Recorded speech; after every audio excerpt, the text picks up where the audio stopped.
Hello, this is Yaakov Kronenberg from Jerusalem, and tonight another class in a series of classes on Sagittarius ascendant and Jupiter in the different signs. Tonight we're going to be doing Jupiter in Capricorn.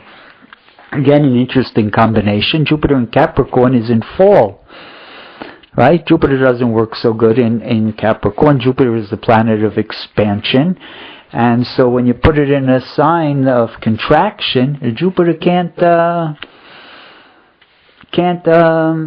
express itself like it would like to. That's why it's in fall. It's not in detriment. Detriment is the action becomes sort of the perverse to a certain degree. It's trying to express itself in an unnatural way, right? Venus expressing itself in a Martian sign, right? Trying to get love by fighting, things like that.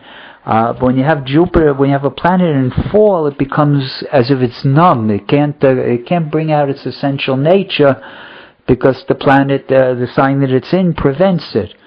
Like here in this case, where Jupiter is an expansive planet, gregarious, and things like that. But here it gets held back by being in the sign of Capricorn. So it's sort of held back, and the nature becomes held back, and it can be very restrictive. The person feels like there's unnatural, let's say, restrictions on his actions. When you have Jupiter, it's interesting. You don't like to have a planet as a rule, especially the ruler of the ascendant, in fall, because that's going to weaken the chart. Right, it's a person that has a difficulty acting properly, and especially the second house is going to be harmed, because here Jupiter will fall in the second house. And so if you have to look at the second house, you have to really think about all the different considerations of the house. Right, the second house is normally money. Right, so the person might have money troubles. Right, if you have Jupiter there in fall.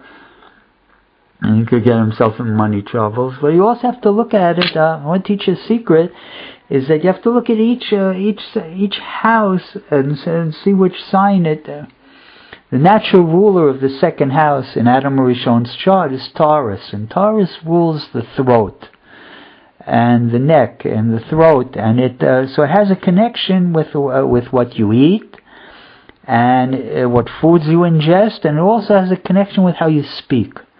With your speech. So whenever you see you have to always pay attention. If you see a bad second house, the person could be, a person who uses foul language and curses and things like that, and also ingests bad foods, taking drugs. I remember my father had a friend who very, very very nice man, but he tended to like to use profanities.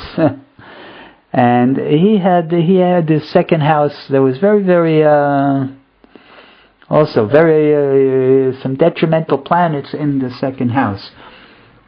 Right? Somebody on the other hand is going to have all the good planets in the second house, well aspected. They're going to be good speakers, very, very refined people. Right, and there'll be people that choose very carefully what they eat also. And so tonight I'm going to show you a man who's got this Jupiter working for the second house, and he was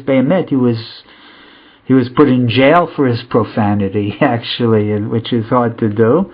And he was ingested drugs and heroin, and eventually he overdosed and died at a young age.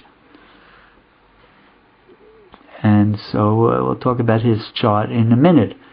But again, in the person who does have this Jupiter in Capricorn with Sagittarius ascendant, is going to be very connected with making money, the second house affairs, and of course concerned with speech and food and things like that.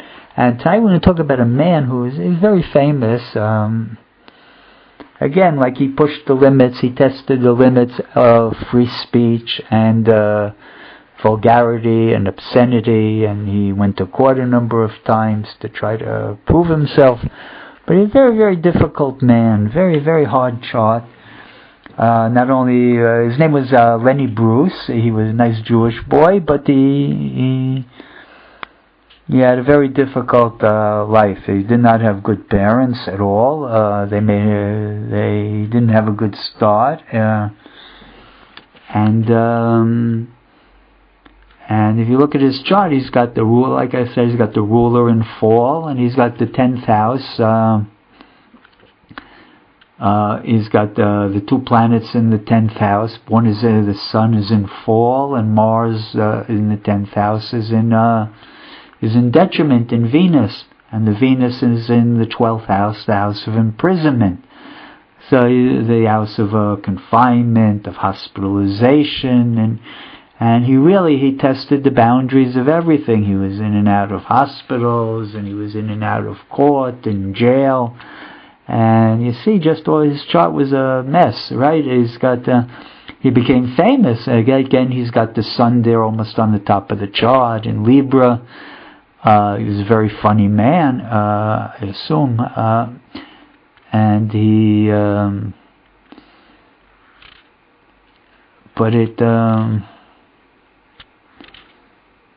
to say the least, it was a very difficult chart. And he's got his the Venus, the Sun again being very powerful on the top of the chart, and when it's in fall, but in a strong place, it means the person overcompensates, and so he overcompensated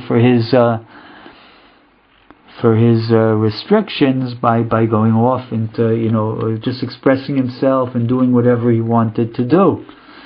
And that's not the way to go in this world. You can't go and do whatever you want to do and not care what other people think, because you're going to end up being a pariah to society. And so he became famous. He has the Sun there on the top, and the Sun is in a tight trine to the Jupiter, his ruling planet, and it's in a tight trine, and it's in a sextile to his ascendant. So the popularity was there, the success.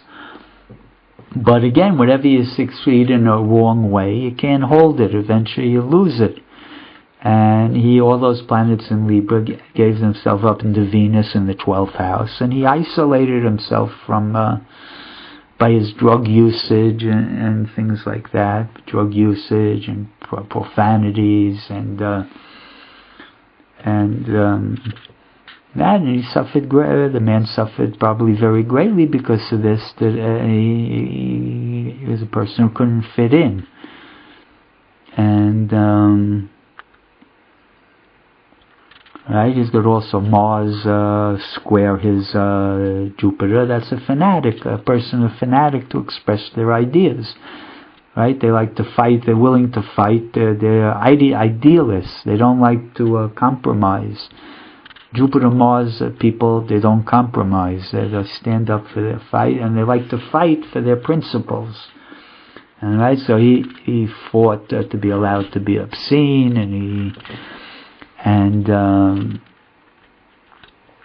and so he pushed the limits, and he suffered very greatly, and he eventually died at a very young age.